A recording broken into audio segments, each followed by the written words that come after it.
আসসালামু আলাইকুম প্রিয় কুমিল্লার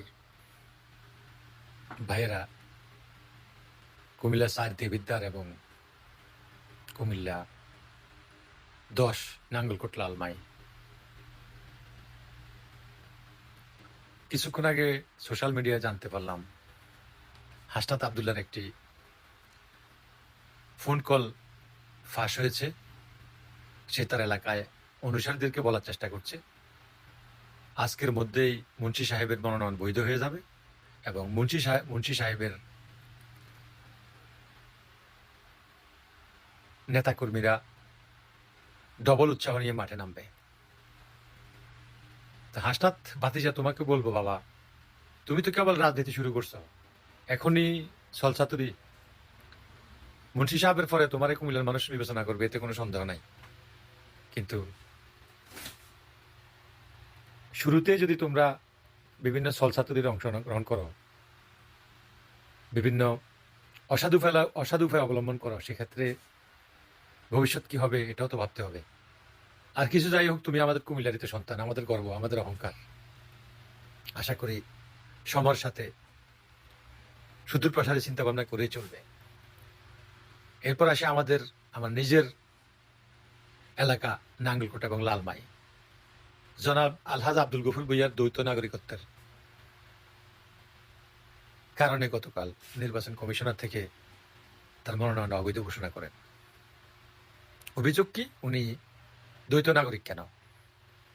উনি দ্বৈত নাগরিকত্ব রিটার্ন করেছেন, সে তার রিসিপ্টটি সম্ভবত ফাইলে সংযুক্ত ছিল না, সেটি সংগৃহীত এবং রেডি সবকিছু। হয়তো আগামী ২৪ ঘন্টার ভিতরে এটারও সমাধান হয়ে যাবে। কিন্তু দুঃখের বিষয় হচ্ছে, আমাদের দলের কিছু ভাইয়েরা যেভাবে গণহারে আলহামদুলিল্লাহ বলে নিজেরা নিজেদের উচ্ছ্বাস প্রকাশ করছেন, এটা কিন্তু অনেকের কাছে দৃষ্টিকটু বলে মনে হয়েছে। কারণ মার্কা তো আমাদের দানের শেষে ছিল। অধিক প্রার্থী হওয়ার কারণেই একজনকে বাছে নিতে বাধ্য হয়েছেন দলে।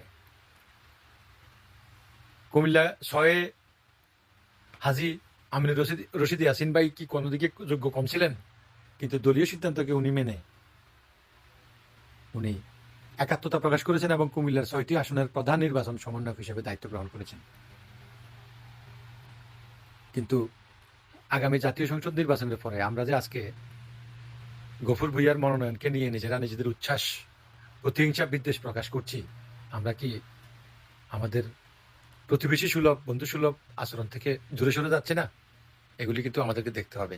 প্রতিপক্ষ আপনাকে যে কোনোভাবে গায়েল করার চেষ্টা করবে, এটা স্বাভাবিক, কিন্তু তাই বলে প্রতিপক্ষকে দুর্বল ভাবা কি ঠিক? তো আমাদের উদাত্ত আহ্বান, গফুর ভূঁইয়ার এবারের নমিনেশন থেকে শুরু করে অনেক ষড়যন্ত্র হয়েছে গত ১৭ বছর। সমস্ত ষড়যন্ত্রকে উনি বিদ্যাঙ্গুলি দেখিয়ে জনগণের ম্যান্ডেট নিয়ে উনি নির্বাচনে এখনো পর্যন্ত রিটার্নিং কর্মকর্তা কর্তৃক চূড়ান্তভাবে মনোনীত।